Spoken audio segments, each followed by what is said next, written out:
Bienvenue voyageurs dans la caravane de la Gitane sans filtre. Je suis ravie de vous retrouver pour votre horoscope qui couvrira la période du 13 au 29 janvier 2025 et qui fait suite à l'analyse générale de la pleine lune en Cancer du 13 janvier. J'espère que vous allez bien. Nous allons voir dans cette vidéo quel axe est impacté plus particulièrement en fonction de votre signe, solaire, lunaire ou ascendant. Quels sont les secteurs impactés par les différents aspects des planètes et les secteurs que va venir toucher la Lune pendant la progression des 15 jours qui vont suivre jusqu'à la prochaine nouvelle Lune qui aura lieu dans l'énergie du Verseau, donc le 29 janvier 2025. Si vous êtes Balance, ascendant Balance, ou si vous avez la Lune dans le signe de la Balance, la pleine Lune en Cancer est en carré à votre signe, ça peut être un moment de tension assez important. Elle vient illuminer l'axe 10-4 dans votre thème. Elle vous confronte aux tensions entre vos ambitions professionnelles, votre statut social, votre rôle sur la scène publique et vos besoins de sécurité émotionnelle, votre stabilité familiale. Donc, il y a des aspects importants qui vont vraiment vous influencer dans ces domaines. Cette lunaison, elle agit comme la possibilité d'un point de bascule pour vous pousser à équilibrer ce monde intérieur, votre intimité et votre vie sociale. La Lune, dans le secteur de la carrière, des ambitions, de la vie publique et sociale, elle met donc en lumière ces thématiques pour vous faire ressentir peut-être une pression plus intense pendant cette période, pour franchir des caps, pour vraiment pouvoir vous propulser là dans des responsabilités sociales ou professionnelles qui correspondent à vos ambitions. En opposition, le Soleil dans le secteur 4, lui, il vous invite à revisiter vos racines, à peut-être réchauffer ce foyer, à retrouver votre équilibre émotionnel au sein de votre espace intime. Il peut y avoir des obligations familiales, des besoins de stabilité intérieure, d'être sécurisé au sein de votre foyer qui pourraient entrer en conflit avec vos responsabilités sociales ou vos objectifs en termes de carrière. Donc oui, vous pourriez être pris là entre votre besoin de briller, de vous affirmer. Vraiment, c'est important pour vous sur le plan professionnel ou public, mais vraiment de remettre dans la balance justement votre besoin de vous recentrer dans votre cocon, de vous y sentir bien. Ce sera vraiment très important là d'identifier votre bien-être émotionnel au sein de votre vie familiale, peut-être en lien avec vos racines aussi. Donc trouver un équilibre entre ces deux pôles sans négliger ni vos aspirations personnelles, ni votre ancrage émotionnel. C'est votre socle. Uranus va venir stimuler cette pleine lune, les deux luminaires, puisque elle rétrograde l'énergie du taureau dans votre secteur caché pour mettre en lumière les transformations de fond là, liées à vos ressources partagées, à vos relations intimes, à vos processus de guérison intérieure. Donc ces aspects, ils vont vous permettre d'intégrer ces changements positifs justement dans vos relations ou dans votre manière de gérer les dynamiques de pouvoir aussi. Puisque la Lune, elle est sextile à Uranus, donc c'est un aspect très dynamique, même s'il est favorable. C'est toujours favorable sur le plan de l'âme, mais parfois plus difficile à accepter au niveau de l'ego. Juste, ce sextile, il va stimuler finalement des idées novatrices, peut-être des intuitions, des flashs qui pourraient vous venir d'un coup pour résoudre certaines tensions, qu'elles soient professionnelles ou en lien avec le foyer, le lieu de vie, peut-être dans le cadre du partage des ressources, que ce soit avec le partenaire professionnel ou affectif, que ce soit dans le cadre d'héritage, de problématiques héritées. En tout cas, ces trois dynamiques-là se remettent en perspective. Le Soleil est trigone, lui, à Uranus rétrograde, qui est un autre aspect harmonieux, plus fluide, pour vous inviter justement à revoir votre rapport à la sécurité émotionnelle, maison 4, au foyer, tout en explorant des transformations dans votre vie intime. Uranus vous pousse à lâcher prise sur certains attachements anciens, peut-être en lien avec les racines, avec du patrimoine, pour embrasser des solutions plus créatives, plus libératrices. Ça peut passer par des frustrations au niveau de l'ego, mais au niveau de l'âme, c'est libérateur. Ces aspects, ils vous permettent vraiment d'harmoniser votre sécurité intérieure, d'y trouver plus d'autonomie pour mieux vous propulser sur la sphère publique. Mais ça va repasser par peut-être l'exploration de certaines dynamiques de pouvoir ou de partage de ressources, d'amener ça sous un angle nouveau pour y trouver plus d'équilibre.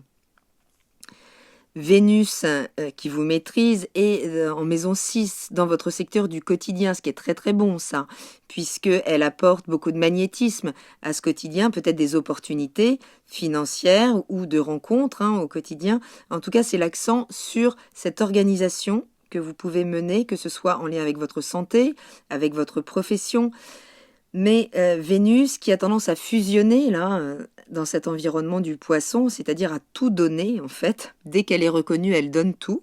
Donc c'est formidable, mais elle est quand même en carré à Jupiter qui rétrograde dans le secteur des idéaux, des apprentissages, de l'administratif, de l'étranger, et peut créer une tension entre vos finances au quotidien, peut-être votre santé ou ce que vous idéalisez au quotidien, et des problématiques en lien donc avec l'administratif, l'étranger, avec peut-être des systèmes de croyances, en tout cas des choses là qui pourraient vous frustrer un petit peu. Jupiter rétrograde en carré, on ressent de la frustration, ça ne tourne pas comme on veut dans ce secteur 9. Donc Jupiter est là pour vous inviter à revisiter certaines croyances, certaines situations, que ce soit en lien avec l'administration, l'étranger, des projets à grande échelle, peut-être des apprentissages aussi, mais il y a des désaccords, des confusions qui pourraient émerger pour être clarifiées là pendant cette période. Donc il faudra trouver un équilibre entre certaines exigences peut-être immédiates dans le quotidien, peut-être en lien avec les finances, et votre désir d'expansion ou d'exploration à plus long terme. Donc plutôt que d'idéaliser une vision de votre vie future, eh bien, il faudra tenir compte des contraintes actuelles. Il y a l'idée de faire avec ce qu'on a pour pouvoir se projeter à partir de là, sans revoir ses ambitions, mais réévaluer le socle à partir duquel on établit les choses, pour voir ce qui est réellement faisable en fait.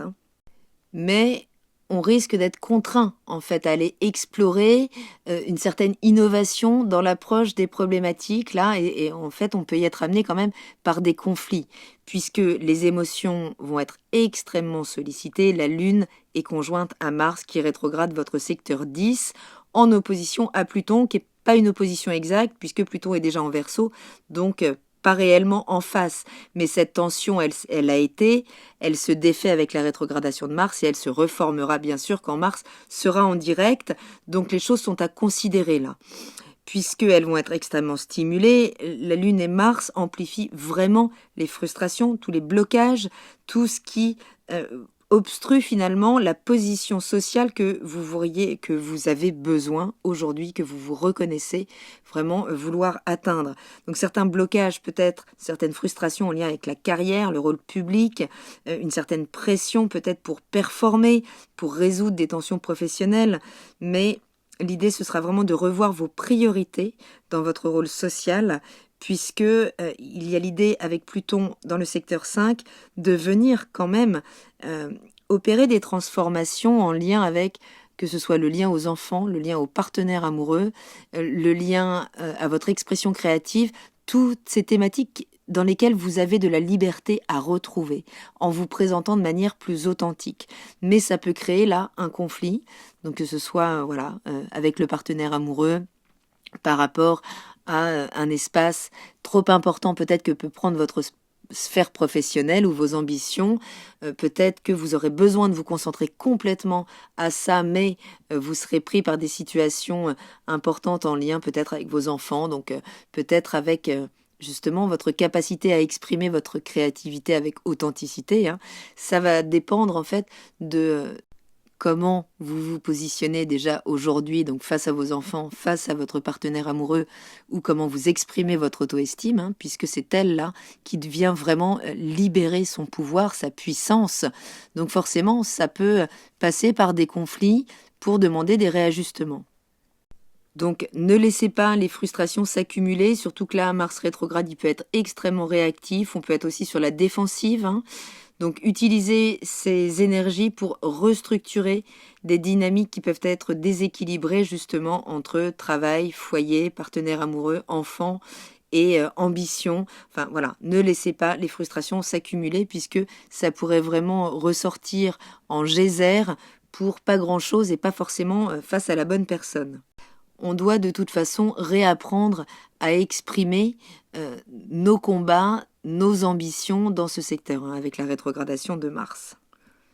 Je vous invite à prendre vos agendas si vous souhaitez noter l'évolution de la Lune qui va continuer donc son évolution sur le zodiaque et traverser différents secteurs de votre thème. Donc dès le 14 janvier, la Lune entrera dans l'énergie du Lion, dans votre secteur 11, donc des relations sociales, des amitiés, des aspirations collectives, des organisations auxquelles vous participez. Vous pourriez la ressentir davantage le besoin de vous y retrouver, peut-être de briller dans un groupe ou de vous reconnecter à une cause qui vous tient à cœur. Utilisez ces 2 jours pour renforcer certaines alliances, peut-être pour clarifier certains objectifs à long terme ou revoir votre rapport à certains réseaux peut-être. Vous nourrissent-ils réellement ou non? Le 16 janvier, la Lune entre dans l'énergie de la Vierge dans votre secteur 12. Focus pendant 2 jours sur votre monde intérieur, en écoutant peut-être un besoin de repli pour vous ressourcer, vous mettre en retrait pour vous réorganiser aussi ou tout simplement prendre soin de vous, puisque cette période de 2 jours, elle vous invite à explorer des émotions peut-être plus profondes, moins conscientes, peut-être à réfléchir sur certains de ces schémas. Ce sera peut-être le temps de prendre une certaine distance par rapport peut-être à des conflits ou à certaines situations qui auront été stimulées autour de la pleine lune. L'idée, c'est vraiment de prendre le temps, là, de méditer. Prenez pas ça forcément au sens littéral, hein. La méditation, c'est autant de formes que d'êtres. Mais l'idée, c'est vraiment là de pouvoir travailler sur certains blocages qui freinent encore votre épanouissement et qui peuvent encore se loger au niveau de l'inconscient. Le 19 janvier, la Lune entre dans votre signe, focus sur vous, sur votre apparence. 2 jours peut-être pour vous donner un regain d'énergie, pour clarifier votre image, peut-être juste vous recentrer sur vos propres besoins. Vous serez pendant ces 2 jours plus sensible pour vous engager peut-être dans des projets ou dans des discussions, peut-être avec le partenaire aussi, mais où vous pouvez vous replacer, où les rapports d'ego se lissent et où finalement on retrouve un certain équilibre.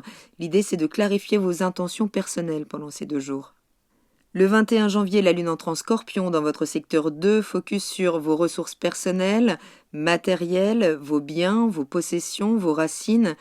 L'énergie intense, toujours du Scorpion, vous encourage à évaluer ce qui vous procure une réelle sécurité, à revenir à plus d'authenticité, peut-être à vous confronter à certaines peurs, certaines angoisses. L'idée, c'est de clarifier là vos finances, d'éliminer certains attachements inutiles, peut-être, pour pouvoir vous projeter avec toujours plus d'authenticité.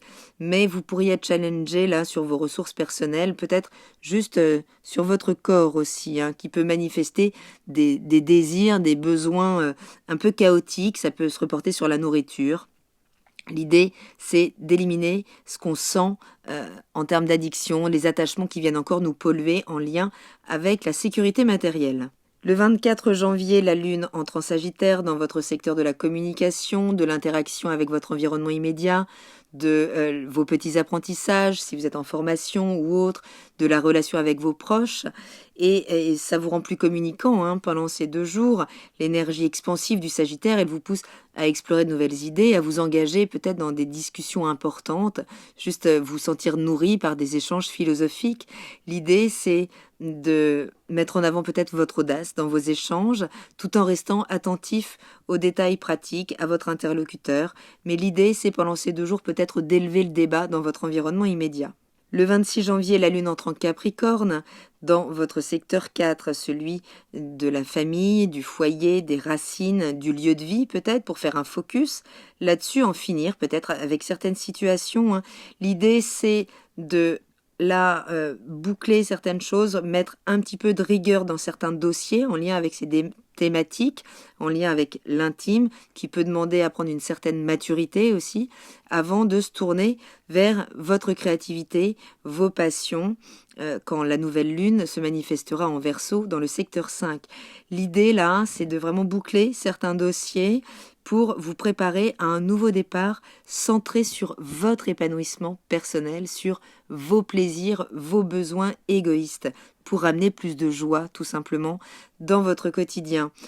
Donc si vous avez le soleil dans l'énergie de la balance, cette pleine lune, elle vous pousse à équilibrer vos ambitions professionnelles avec vos besoins émotionnels, à vérifier finalement l'état de votre socle à partir duquel vous pouvez vous projeter vers vos ambitions. Revoyez peut-être vos priorités pendant cette période pour éviter de vous surmener. Si vous êtes ascendant Balance, ce seront les tensions peut-être entre votre posture sociale, votre rôle public, vos responsabilités qui peuvent être pesantes pendant cette période et votre espace privé, votre cocon, votre foyer, là qui seront au premier plan. Concentrez-vous sur ce qui vous procure un réel équilibre, ménagez-vous si ce sont des zones de conflit. Si vous avez la lune dans l'énergie de la balance, cette lunaison, elle intensifie votre besoin de sécurité émotionnelle, votre besoin d'être reconnu aussi. Vous êtes invité à guérir certains schémas anciens, là, qui bloquent justement cette capacité à vous reconnaître et à exprimer toute votre beauté, hein, en clarifiant sans doute certaines ambitions personnelles. C'est comme ça que vous pouvez faire le lien en vous autorisant finalement à briller à votre juste valeur sur la scène sociale. Voilà voyageurs, j'espère avoir un petit peu éclairci cette période qui est toujours un temps de préparation aux énergies de 2025. On est encore là vraiment dans le fait de boucler ce qui s'est révélé en 2024 pour un meilleur démarrage. Donc là, prenons le temps de cette période où les émotions pourront être assez stimulées, elles doivent être comprises, métabolisées. Prenez bien soin de vous. Je vous embrasse, je vous remercie pour votre écoute et je vous dis à très bientôt dans la caravane de la Gitane sans filtre. Salut!